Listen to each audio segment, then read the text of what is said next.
എല്ലാവർക്കും നമസ്കാരം. അപ്പം ലൈവ് അപ്ഡേറ്റ് ഒന്നും അല്ല പറയുന്നത്. ലൈവിൽ അങ്ങനെ പ്രത്യേകിച്ച് എടുത്ത് പറയാനുള്ള കാര്യങ്ങളൊന്നുമില്ല. ചുമ്മാ വഴക്കുണ്ടാക്കണമല്ലോ എന്ന് കരുതിയുള്ള വഴക്കൊക്കെ ഉള്ളൂ. അല്ല വലിയ കാര്യമായിട്ടുള്ള വഴക്കൊന്നും നടക്കുന്നൊന്നുമില്ല.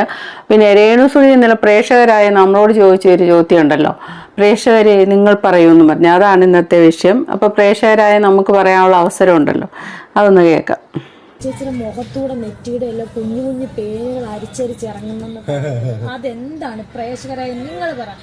എന്റെ സ്ഥാനത്ത് നിങ്ങൾ അവിടെ നിൽക്കുന്നെങ്കിൽ ഒരു കണക്ഷൻസ് അങ്ങനെ പറഞ്ഞു കഴിഞ്ഞാൽ നിങ്ങൾ അത് കൂട്ടായൊരു അവൾ എന്നോട് വന്ന് പറയണ്ടേ രേണു ചേച്ചി ഇങ്ങനെ കുഞ്ഞു കുഞ്ഞു പേരുകൾ അങ്ങനെ എല്ലാവരോടും ഞാൻ ചോദിച്ചു, ആരും കണ്ടിട്ടില്ല. പ്രേക്ഷകരായി നിങ്ങൾ പറ, നിങ്ങൾ ആ സ്ഥാനത്ത് രേണുസുതിയുടെ സ്ഥാനത്ത് ഒരു മത്സരാർത്ഥിയാണെങ്കിൽ നിങ്ങളുടെ തലയിൽ പേൻ വന്ന മറ്റൊരു മത്സരാർത്ഥി രഹസ്യമായിട്ട് പറയാതെ പരസ്യമായിട്ട് പറഞ്ഞാൽ നിങ്ങൾക്ക് വിഷമാവും. ആദ്യത്തെ ചോദ്യം തന്നെ അതിനുള്ള ഉത്തരം പറയുകയാണെങ്കിൽ, ഈ പേൻ എന്ന് പറഞ്ഞാൽ നമ്മുടെ സ്കൂൾ കാലഘട്ടത്തിൽ ഒരു 5ാം ക്ലാസ് വരെയൊക്കെ വരികയാണെങ്കിൽ അമ്മമാർ കൊന്നു കൊടുത്തു. കാരണം ഒരാളുടെ തലയിൽ ക്ലാസ്സിൽ പേനുണ്ട്, അതിങ്ങനെ പറന്നു വരുമെന്നും കണ്ടാ പറയുന്നത്. അങ്ങനെ നമ്മുടെ തലയിൽ പേൻ പിടിക്കും. പക്ഷെ നമ്മൾ കുറച്ച് വന്ന് കഴിയുമ്പോൾ തൊട്ട് നമ്മുടെ തലയിൽ നിന്ന് പേൻ ഒഴിവാകുന്നതായിട്ടാണ് ഭൂരിഭാഗം കാണുന്നത്. ഇനി ചിലരുടെ തലയിൽ ഉണ്ടായിരിക്കാം. ഇനി ഉണ്ടെങ്കിൽ തന്നെ അവർ ആ പേൻ കളയാനുള്ള എന്താ ഷാമ്പു അല്ലെ അങ്ങനത്തെ ഒക്കെ മേടിച്ച് തേച്ച് ആ പേൻ കളയും. അല്ലെ ഡെയിലി 1-2 ദിവസം കൂടുമ്പോഴത്തേന് ഷാമ്പു ഇട്ട് കഴിയും, എടുത്തും അല്ലെ ചീകിയൊക്കെ എടുത്ത് വൃത്തിയും മേനയായിട്ട് നടക്കും. ഈ പേനുള്ള ഒരു വ്യക്തികൾ പേൻ വല്ലാതെ കുമിഞ്ഞുകൂടി തല നിറച്ച് പേനും ഈരുമായിട്ടുള്ളപ്പോഴാണ് നെറ്റിയിലേക്ക് ഇറങ്ങി വരുന്നത്. തലയിലെ ചൂടങ്ങാണ്ട് കൂടുമ്പോഴോ എങ്ങനെയോ തലേന്ന് അത് അറിയാതെ നെറ്റിയിലേക്ക് ഇറങ്ങി വരും. അപ്പോൾ ഇന്നലത്തെ ഏഷ്യാനെറ്റ് പ്ലസ് കണ്ടവർക്കൊരു കാര്യം അറിയാം. എപ്പിസോഡ് ഇതേപ്പറ്റി ഒന്നും കാണിച്ചില്ല. പ്ലസ് കണ്ടവർക്കറിയാം, നീ അവളുടെ കൂട്ടുകാരിയായിട്ട് നേരെ പറഞ്ഞില്ലല്ലോ എന്നുള്ളതാണ് അവിടെ വിഷമം എന്ന് മറ്റുള്ള മത്സരാർത്ഥികൾ അനുവിനോട് ചോദിക്കുമ്പോൾ അനു പറയുന്നുണ്ട്, ഞാൻ ഒരു 3-4 തവണ ഇവിടുന്ന് ഒക്കെ ഞാൻ പേൻ എടുത്ത് ആ ചേച്ചിക്ക് കൊടുത്തു. എനിക്ക് ആ ചേച്ചിയോട് പറയാനുള്ള സ്വാതന്ത്ര്യവും അത് എടുത്തു കൊടുക്കാനുള്ള സ്വാതന്ത്ര്യവും ഞങ്ങൾ തമ്മിൽ അടുപ്പം ഉള്ളതുകൊണ്ടാണ് ഞാൻ എടുത്തു കൊടുത്ത് പറഞ്ഞത് എന്ന് പറയുന്നു.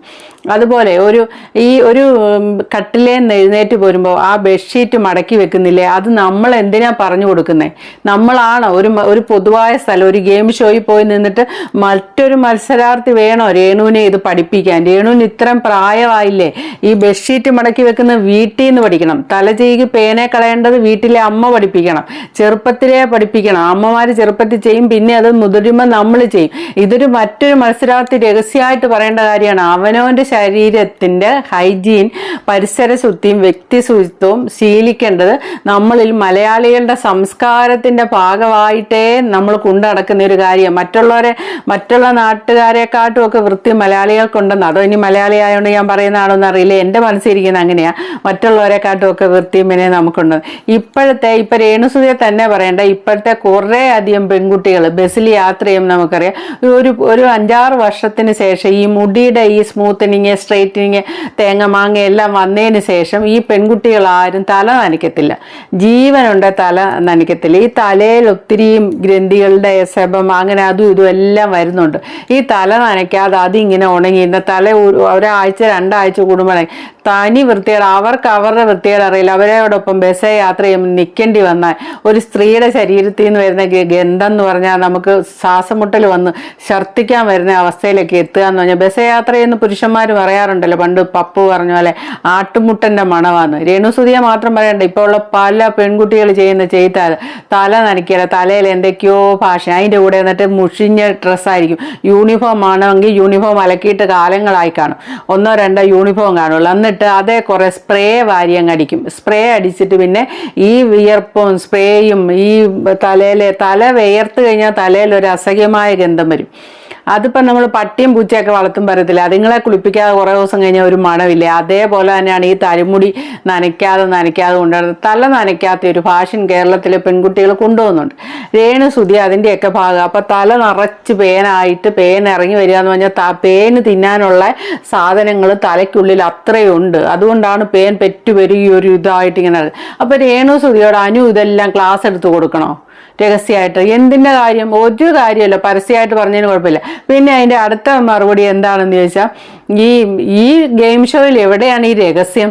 നിങ്ങൾ ആരെങ്കിലും അത് ചിന്തിച്ചോ? ഈ രേണുസുതി രഹസ്യമായിട്ട് പറയാൻ പറ്റുന്നു. ഓൾറെഡി ഇവരുടെ ശരീരത്തിൽ മൈക്കുണ്ട്, പിന്നെ ഹിഡൻ ക്യാമറ കുറേ അധികമുണ്ട്, 100 കണക്കിന് ക്യാമറ അവിടെ ഉണ്ടെന്ന്, ഇവർ കാണുന്ന ക്യാമറയുണ്ട്. ഇതിൻ്റെ അകത്ത് എവിടെയാണ് രഹസ്യം?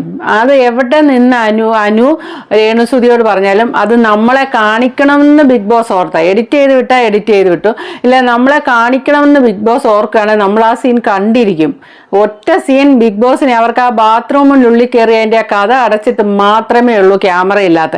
ബാക്കി അവർ എവിടോട്ട് തിരിഞ്ഞാലും ക്യാമറയുണ്ട്. അപ്പം എത്ര രഹസ്യത്തിൽ അനു പറഞ്ഞാലും ബിഗ് ബോസ് അത് കാണിക്കണമെന്ന് വെച്ചാൽ കാണിച്ചിരിക്കും. ഈ എൻ്റെ ഒരു അനുമാനം എന്താണെന്ന് വെച്ചാൽ ഈ രേണുസുതിയുടെ വൃത്തിയായിട്ട് സഹിക്കാൻ വയ്യ, ഷൈജ മുടിയെല്ലാം കട്ട് ചെയ്ത് അവിടെ ഇരുന്ന് മുടി പറിച്ച് അവിടെ ഇടുന്നു, പിന്നെ പേന്, പിന്നെ ആ കുളിക്കില്ല, ഇതെല്ലാം കാരണം ഇവർ കിടന്ന് ചർച്ച ചെയ്യുന്നുണ്ട്. അതിൻ്റെ തലേ ദിവസം സരിക ഇത് അഭിനയിച്ച് കാണിച്ചിരുന്നു. ഇങ്ങനെ അഭിനയിച്ച് ഈ എഴുന്നേക്കുന്നതും ഇങ്ങനെ മുടി വെക്കുന്നതും ചൊറിയുന്നതും എല്ലാം ഇങ്ങനെ അഭിനയിച്ച് കാണിച്ചിരുന്നു. ഇതെല്ലാം കണ്ടുകൊണ്ടിരുന്ന ബിഗ് ബോസ് ഇത് ജനങ്ങളിൽ എത്തിക്കണം എന്ന് ഓർത്ത് തന്നെയാണ് പിറ്റേ ദിവസം ആ ഒരു ടാസ്ക് കൊടുത്തത്. വൃത്തിയുള്ളവരും വൃത്തിയില്ലാത്തവരുമായിട്ടുള്ളവരെ കാണിച്ച് പറയുക, ആരാന്ന് പറയാന്ന് പറഞ്ഞ ഒരു ടാസ്ക് തന്നെയാണ് കൊടുത്തത്. രേണുസുതിക്ക് വേണ്ടി തന്നെയാണ് കൊടുത്തത്. അപ്പോൾ രേണുസുതി കള്ളനെ പിടിച്ചെന്നുള്ള രീതിയിൽ അത് മനസ്സിലാക്കിയോടുകൂടി പുള്ളിക്കാരത്തിയുടെ കൺട്രോൾ പോയി. പിന്നെ അയ്യോ എനിക്ക് വീട്ടിൽ പോണേ, അയ്യോ പോണേ എന്നും പറഞ്ഞ് ക്യാമറയ്ക്ക് മുന്നിൽ നിന്ന് കരഞ്ഞു. കയ്യിൽ നിന്ന് പോയെന്ന് മനസ്സിലായി. കാരണം ഇവിടെ റിയാക്ഷൻ ചാനലുണ്ട്, ട്രോളന്മാരുണ്ട്, ഇനി കുറേ നാളത്തേന് ട്രോളും. പക്ഷെ രേണുസുതിക്ക് ഇത് ഒരാഴ്ചത്തെ കണ്ടന്റാണ്. കാരണം എന്താണെന്ന് ചോദിച്ചാൽ മറ്റേ സെപ്റ്റി ടാങ്ക് പിടിച്ചുകൊണ്ട് നടന്നായിരുന്നു കുറേ നാൾ. അതേപോലെ അനുമോൾ എന്നോട് പറഞ്ഞില്ല എന്ന് പറഞ്ഞ് വേണേൽ ഒരാഴ്ച നടക്കാം, ലാലേട്ടൻ വരുമ്പോൾ ചോദ്യം ചെയ്യാം, അയ്യോ അനു നേരിട്ട് പറയാമായിരുന്നല്ലോ, ടാസ്കിൽ പറയണ്ടല്ലോ എന്ന് വേണമെങ്കിൽ പറയാം. അതിനുള്ള നമ്പർ ഇറക്കുമെന്നറിയില്ല. പിന്നെ ഇത് പറയാൻ ഈ കൂടെ ഞാൻ വേറൊരു കാര്യം പറയാണ്. ഞാൻ കഴിഞ്ഞ വീഡിയോയിലൊക്കെ അച്ഛനെ രേണുസുതി പറഞ്ഞത് ശരിയായില്ല, അതിൻ്റെയൊക്കെ അച്ഛൻ്റെയൊക്കെ കണ്ണീര് വീണ അനുഭവിക്കും. കാരണം അങ്ങേര് സ്ഥലം മാത്രമേ കൊടുത്തിട്ടുള്ളൂ, വീട് പണിതല്ല എന്ന് പറഞ്ഞു. അപ്പോൾ രേണുസുതിയുടെ PR ഇവിടെ വന്നിട്ട് രേണുസുതി ഒരിക്കലും അച്ഛനെ പറ്റിയൊന്നും പറഞ്ഞിട്ടില്ലെന്ന് പറഞ്ഞു. അച്ഛനെ പറ്റി പറഞ്ഞെന്ന് സാധാരണ എല്ലാവർക്കും അറിയാം, അച്ഛനും അറിയാം, ബിഷപ്പിനും അറിയാം. പിന്നെ ഞങ്ങളൊക്കെ ബിഷപ്പിനോട് സംസാരിച്ചിട്ടേ ഇല്ല എന്നുള്ള വിചാരം നിങ്ങൾക്ക് വേണ്ട. ഞങ്ങൾ യൂട്യൂബേഴ്സാണ്, ഞങ്ങൾക്കും ഇതൊക്കെ അറിയാനും എടുക്കാനും ഒക്കെയുള്ള മറ്റൊരു വഴികളും ഉണ്ട്. അതും PR ടീം മനസ്സിലാക്കണം. PR രേണുവിനുണ്ടെന്ന് ആദ്യം പറഞ്ഞപ്പോൾ ഞാൻ മനസ്സിലാക്കിയില്ല. കഴിഞ്ഞ ദിവസങ്ങളിലൊക്കെ ഇട്ട വീഡിയോയിൽ നിന്ന് എനിക്ക് PR ഉണ്ടെന്ന് മനസ്സിലായി. അതുകൊണ്ടാണ് ഞാനിങ്ങനെ സംസാരിക്കുന്നത്. അപ്പോൾ രേണുസുതി അച്ഛനെ പറ്റി പറഞ്ഞിട്ടുണ്ട്, ആ ഭാഗം ഒന്ന് കേൾക്കാം. അവരറിയുന്നുണ്ടായിരുന്നു, ഏതാ ഈ വ്ളോഗർമാർ അറിയുന്നുണ്ടായിരുന്നു. നമ്മുടെ കൂടെ ഉണ്ടാവുമെന്ന് വിചാരിച്ച് നമ്മുടെ വീട്ടിൽ വന്നിരുന്ന് നമ്മളോട് പറയോ ഇത് എന്ത് പറ്റി, വീടിന് എന്ത് പറ്റി, ഇതെന്താ. പക്ഷെ ഞങ്ങൾക്ക് അതേക്കുറിച്ചൊന്നും വലിയ ആധികാരികമായിട്ട് പറയാൻ അറിയത്തില്ലാത്ത ആൾക്കാരായിരുന്നു. വീട്ടിൽ വന്നിരുന്നാണ്ട നിങ്ങളുടെ വീടിന്റെ സൈഡ് അങ്ങനെ പോയി ഇങ്ങനെ പോയി നിങ്ങൾ പറയണം, നിങ്ങൾ പറഞ്ഞ ഞാൻ വിളിച്ച് പറയും എന്നും പറഞ്ഞ് നിർബന്ധിച്ച് ഓരോ ദിവസവും നമ്മളെ കൊണ്ട് അത് പറയിച്ചു കഴിഞ്ഞിട്ട് ലാസ്റ്റ് ആ ആളായിരുന്നു ഞങ്ങൾക്ക് വേണ്ടി ഇതുപോലെ ഞങ്ങളെ ദ്രോഹിച്ചുകൊണ്ടിരുന്നെന്ന് ഞങ്ങൾക്ക് പിന്നീടാണ് മനസ്സിലായത്. കാരണം ഒരു 10-12 ഇന്റർവ്യൂയിലൂടെ മനസ്സിലായി ആരാണ് ഞങ്ങളെ ദ്രോഹിച്ചുകൊണ്ടിരുന്ന വ്യക്തി. അപ്പൊ നിങ്ങൾക്ക് മനസ്സിലായി കാണുമല്ലോ. അപ്പം ആ കുപ്പായത്തെ ബഹുമാനിച്ചുകൊണ്ട് ഞാൻ വേറൊന്നും പറയുന്നില്ല. രേണുസുതി പറയുന്നത് ഒരു ലാസ്റ്റ് വാക്ക് ശ്രദ്ധിച്ചാൽ അത് ആരെയാന്നുള്ളത് നിങ്ങൾക്ക് മനസ്സിലാവും. ആ കുപ്പായത്തെ ബഹുമാനിച്ചുകൊണ്ട് ഞാനൊന്നും പറയുന്നില്ല. അവിടെ നിങ്ങൾക്ക് മനസ്സിലായല്ലോ എന്ന് ചോദിക്കുന്നുണ്ട് രേണുസുതി. മനസ്സിലായത് ഇത്രയേ ഉള്ളൂ. സാധാരണ ചിന്തിക്കുന്നവർക്ക്, ചോറുണ്ണുന്നവർക്ക് അറിയാമെന്ന് പറഞ്ഞാൽ അരിയാഹാരം കഴിക്കുന്ന എല്ലാവർക്കും മനസ്സിലായി, അച്ഛനും മനസ്സിലായി കുപ്പായത്തെ ബഹുമാനിച്ചുകൊണ്ട് ഞാനൊന്നും പറയുന്നില്ല എന്ന്. പക്ഷേ അച്ഛൻ ഇവരുടെ വീട്ടിൽ പോയിട്ടില്ല. അച്ഛൻ അത് പോണേ പ്രത്യേക അനുമതി മേടിക്കണം.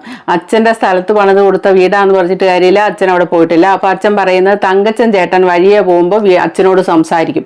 അച്ഛൻ്റെ വീടും അവിടെ അടുത്തല്ലേ. അപ്പോൾ അങ്ങനെ സംസാരിച്ചപ്പോൾ അച്ഛൻ വീട് ചോർച്ച ഉണ്ടെങ്കിൽ വീട് പോയി കണ്ടിട്ടല്ല, ചോർച്ച ഉണ്ടെങ്കിൽ നിങ്ങളത് കംപ്ലൈൻറ്റ് ചെയ്യണം എന്നേ പറഞ്ഞിട്ടുള്ളൂ. അല്ലാതെ ഇവരുടെ വീട്ടിൽ പോയിരുന്ന് ഇവരെ സപ്പോർട്ട് ചെയ്ത് സംസാരിച്ചിട്ട് ഇവരെ പറ്റി വ്ളോഗേഴ്സിനെല്ലാം ചോർത്തി കൊടുക്കുന്ന ചാരനൊന്നും ആയിരുന്നില്ല. ഒരാളെ പറ്റി അതും പറയുമ്പോൾ ഒരു ബിഷപ്പിനെ പറ്റി പറയുമ്പോൾ ആലോചിച്ച് സംസാരിക്കണം. വെറുതെ ശാപം മേടിച്ചെടുക്കരുത്. ഇപ്പം കിട്ടിയത് ആ ശാപം തന്നെ. ആ അച്ഛൻ പറയുന്നുണ്ട് എന്നെ സൈബർ ഇടങ്ങളിലിട്ട് വലിച്ചതിൻ്റെ കാരണം രേഷ്മ തങ്കച്ചനും ആണെന്ന് പ്രത്യേകിച്ച് പറയുന്നുണ്ട്. പുള്ളിക്കാരൻ കേസും ഒക്കെ ആയിട്ട് പോയിട്ടില്ലേ. ഭയങ്കര കരഞ്ഞാണ് പറയുന്നത്. ആ മനുഷ്യൻ്റെ കണ്ണീര് വേണ്ടിയിട്ടുണ്ട്. ഇതൊന്നും ആയിട്ടില്ല, വടി വെട്ടാൻ പോയിട്ടേ ഉള്ളെന്നാണ് പറയുന്നത്. രേണുസുതി അനുഭവിക്കും. കാരണം അത് അങ്ങനെയാണ്. അതുപോലൊരു വസ്തു കൊടുത്തിട്ടാണ്, അല്ല ചുമ്മാതല്ല, വെറുതെ എന്ന് പറയുന്നില്ല. അപ്പം നമുക്ക് അച്ഛൻ പറയുന്നതുകൊണ്ട് ഇന്ന് കേൾക്കാം. വീടിന് ഇങ്ങനെയുള്ള പ്രശ്നങ്ങളുണ്ട് എന്ന് പറഞ്ഞിട്ട് ഒരിക്കൽ പോലും ബിഷപ്പ് ആ സ്ഥലം പോയി സന്ദർശിക്കുകയോ അല്ലെങ്കിൽ എന്തൊക്കെയാണ് പ്രശ്നങ്ങളൊന്നും നോക്കുക ചെയ്തിട്ടുണ്ടോ? അവരുടെ വീട്ടിൽ പോകാൻ എനിക്ക് അനുവാദമില്ല. ഒരു ബിഷപ്പ് എന്ന രീതിയിൽ എനിക്ക് അങ്ങനെ ഒരു വീടുകൾ സന്ദർശിക്കാനായിട്ട് പരിമിതികളുണ്ട്. ഒരു അച്ഛന്മാർക്കാണെങ്കിൽ ഒരു വീട്ടിൽ പോകാം. ഒരു ബിഷപ്പ് എന്ന് പറഞ്ഞാൽ ആ വീട്ടിൽ ഔദ്യോഗികമായിട്ട് ക്ഷണിച്ചെങ്കിൽ മാത്രമേ പോകാൻ കഴിയുള്ളൂ. ഞങ്ങളുടെ ഒരു നിയമങ്ങളുണ്ടല്ലോ. ഒരു ബിഷപ്പിനെ ഒരു വീട്ടിലേക്ക് ഔദ്യോഗികമായി ക്ഷണിക്കുവാണെങ്കിൽ കടന്നു പോകാം. അല്ലാതെ നമ്മളൊരു വീട്ടിന് ചോർച്ചയുണ്ടെന്ന് പറഞ്ഞോ മറ്റൊരു ഇതരമായ കാര്യങ്ങളുണ്ടെന്ന് അറിഞ്ഞും അങ്ങനെ നമുക്ക് ഒരിക്കലും എത്ര നെയ്ബർ ആണെങ്കിലും എൻ്റെ റിലേറ്റീവ്സ് എൻ്റെ വീട്ടിലായിക്കൊള്ളട്ടെ അല്ലെ എൻ്റെ സ്വന്തം വീട്ടിലായിക്കോട്ടെ പരിമിതികളുണ്ട്. ഞങ്ങളുടെ ജീവിതം വേറൊരു സാഹചര്യത്തിലൂടെയാണ് ഞങ്ങൾ കൊണ്ടുപോകുന്നത്. വേറൊരാളുടെ വിഷമങ്ങൾ നമുക്ക് കേൾക്കാം, അതിനുള്ള സൊല്യൂഷൻ ഞാൻ അവരോട് പറഞ്ഞു കൊടുത്തു. ഞാൻ പറഞ്ഞു, നിങ്ങൾ ഇന്ന കാര്യങ്ങൾ ചെയ്തു നോക്ക്, നിങ്ങളത് നിങ്ങൾക്ക് വിളിച്ചു പറഞ്ഞിട്ട് കേൾക്കുന്നില്ലെങ്കിൽ നിങ്ങൾ പരാതി കൊടുക്കുക എന്ന് ഞാൻ പറഞ്ഞിട്ടുണ്ട്. വിളിച്ചു പറഞ്ഞിട്ട് കേൾക്കുന്നില്ല എന്നൊരു കാര്യം താങ്കളുമായിട്ട് അദ്ദേഹം സംസാരിച്ചിട്ടുണ്ടോ? അങ്ങനത്തെ കാര്യങ്ങളൊന്നും എന്നോട് ഞാൻ അത്ര ദൃഢമായ കാര്യങ്ങളൊന്നും ആഴമായ കാര്യങ്ങളൊന്നും അവരോട് ചോദിക്കാറോ, ഇവരെന്നോട് വന്ന് പറയുന്നു, ഞാൻ കേൾക്കുന്നു, അത്രയേ ഉള്ളൂ. അപ്പം അച്ഛൻ പറയുന്നതനുസരിച്ച് നിങ്ങൾക്ക് മനസ്സിലായില്ല, ഔദ്യോഗികമായിട്ട് വിളിച്ചാൽ മാത്രമേ പോകാൻ പറ്റുള്ളൂ. അല്ല ചുമ്മാ വഴിയാത്രക്കാർ ഒരു ഏതെങ്കിലും വീട്ടിലോട്ട് കയറുന്നാലോ ഒരു വീട്ടിലോട്ടും വിശപ്പായതുകൊണ്ട് കയറാൻ പറ്റില്ല. അവർക്ക് അവരുടേതായ നിയന്ത്രണങ്ങളിലാണ് ജീവിക്കുന്നത് നമുക്കറിയാലോ. അച്ഛന്മാരാണേലും കന്യാസ്ത്രീകളാണേലും അവരുടെ മുകളിലുള്ള ആൾക്കാർ പറയുന്ന കേട്ട് മാത്രമേ അനുസരിക്കുള്ളൂ. അതിൻ്റെ അപ്പുറത്തോട്ട് ചെയ്താൽ അതിൻ്റെ അപ്പുറത്ത് പുറത്താകും അവർ. അപ്പോൾ അത് ചെയ്യില്ല. അപ്പോൾ ഈ അച്ഛനെ പോലും ഈ രേണുസുതി കാരണം രേണുസുതിയുടെ PR ആയിട്ടുള്ള ആൾക്കാർ കമൻറ്റ് ബോക്സിലൂടെ എൻ്റെയൊക്കെ കമൻറ്റ് ബോക്സിലൂടെ അദ്ദേഹം മനസ്സാവാച ഓർക്കാത്ത കാര്യങ്ങൾ ചേച്ചി അയാളുടെ വീടിൻ്റെ അടുത്ത് പോയി അന്വേഷിക്കുക, അപ്പോൾ അതറിയാം അയാളെ പറ്റി എന്നൊക്കെ പറഞ്ഞൊക്കെ കമൻറ്റ് ഇടാറുണ്ട്. പക്ഷെ വളരെ മോശം കമൻറ്റ് ഇട്ട് വെച്ചിട്ടുണ്ട് ഈ അച്ഛനെ പറ്റി. അപ്പോൾ ആ ഒരു ആളിനെ അങ്ങേര് പറയുന്ന പോലെ ഇതുപോലെ സൈബർ ബുള്ളിങ്ങിന് ഇട്ടുകൊടുത്തത് രേണുസുതി തന്നെയാണ്. ഓരോരോ കാര്യം ഈ ലാസ്റ്റ് ഇട്ട വീഡിയോയിൽ നിന്ന് നമുക്ക് മനസ്സിലായി. അതിനൊന്നും ന്യായീകരണമില്ല. എന്ത് ന്യായീകരണമാണോ രേണുവിനെ സ്നേഹിക്കുന്നവർ പറയുന്നത് എനിക്കറിയത്തില്ല. സ്ഥലം കൊടുത്ത ഒരു ബിഷപ്പിനെ അവരുടെ ഒരു ഊഹമാണ് അച്ഛൻ ഞങ്ങളെ ചതിച്ചു വ്ളോഗേഴ്സിനോട് ചെന്നു. വ്ളോഗേഴ്സായിട്ട് രേണുസുതിക്കെതിരെ നിന്ന വ്ളോഗേഴ്സിനോട് അച്ഛൻ ചെന്നൊന്നും പറയേണ്ട, അവർക്ക് തോന്നുന്ന അവർ വീഡിയോ ചെയ്യും. അല്ലാതെ അച്ഛൻ ചെന്ന് പറഞ്ഞിട്ടില്ല. ആ പോലീസ് സ്റ്റേഷനിൽ നിന്ന് നീതി കിട്ടിയില്ല രേണുസുതിക്ക്. അതുകൊണ്ട് രേണുസുതി വിചാരിക്കുന്നത് കേസ് കൊടുക്കാൻ പോകുന്ന കാര്യങ്ങളോ എന്തൊക്കെയോ ചെന്ന് അച്ഛൻ അവരോട് പറഞ്ഞിട്ട് അവരത് മുൻകൂട്ടി കണ്ടിട്ട് അങ്ങനെ ചെയ്തു. അങ്ങനെയൊന്നും അല്ല ചെയ്തത്.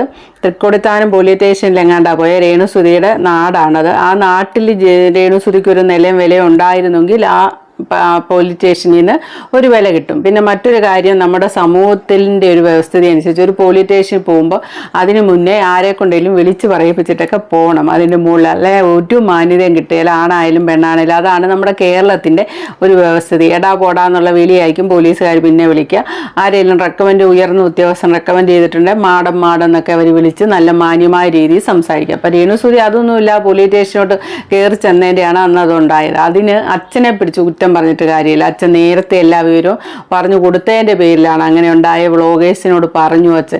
അപ്പോൾ എല്ലാ ഊഹത്തിൻ്റെ പേര് തട്ടുന്നതാണ്. ഒരാളെ പറ്റി പറയുമ്പം അത്രയൊക്കെ നമ്മൾ അറിഞ്ഞതിന് ശേഷം പറയണം. അത് പ്രത്യേകിച്ച് പ്രതിസ്ഥാനത്ത് നിർത്തുന്ന ഒരു ബിഷപ്പിനെയാകുമ്പോൾ ശരിക്കും പറഞ്ഞാൽ സൈബർ അറ്റാക്ക് എന്താ, സൈബർ ബുള്ളിങ് എന്താണെന്നുള്ളതൊക്കെ ഇനി വരാൻ പോകുന്നില്ല. ഇപ്പം തന്നെ ബിഗ് ബോസ് വലിയ കണ്ടന്റ് ഒന്നും കൊടുക്കുന്നില്ല, അനങ്ങാതെ അതുവഴി നടക്കും. അതാണ് ചെയ്യുന്നത്. ഇത്ര സീരിയസ് ആയിട്ടുള്ള വിഷയങ്ങളാണ് പറഞ്ഞത്. ഇനി ജസ്റ്റ് ഒരു കോമഡി നിങ്ങൾ കണ്ടോളൂ. ബീന ആൻ്റണി ഹസ്ബൻഡും കൂടെ മറ്റേ രേണുസുതിയും അനീഷും കൂടെ ഉണ്ടാക്കിയ വഴക്ക് ഇന്നലെ അവർ റീക്രിയേറ്റ് ചെയ്തിട്ടുണ്ട്. അടിപൊളി എന്ന് പറഞ്ഞാൽ അടിപൊളി, ചിരിച്ചൊരു സൂപ്പർ അഭിനയം. അപ്പം അതൊന്ന് കണ്ടോ കേട്ടോ. എന്താണെന്ന് വെച്ചാൽ നമുക്ക് വെറുതെ ചിരിക്കാമല്ലോ. കണ്ണടച്ച് കിടക്കുന്നത് ഞാൻ കണ്ടു, കണ്ണടച്ച് കിടക്കുന്നത് ഞാൻ കണ്ടു, കണ്ണടച്ച് കിടക്കുന്നത് ഞാൻ കണ്ടു, കണ്ണടച്ച് കിടക്കുന്നത് ഞാൻ കണ്ടു, കണ്ണടച്ച് കിടക്കുന്നത് ഞാൻ കണ്ടു, കണ്ണടച്ച് കിടക്കുന്നത് ഞാൻ കണ്ടു, കണ്ണടച്ച് കിടക്കുന്നത് ഞാൻ കണ്ടു, കണ്ണടച്ച് കിടക്കുന്നത് ഞാൻ കണ്ടു, കണ്ണടച്ച് കിടക്കുന്നത് ഞാൻ കണ്ടു,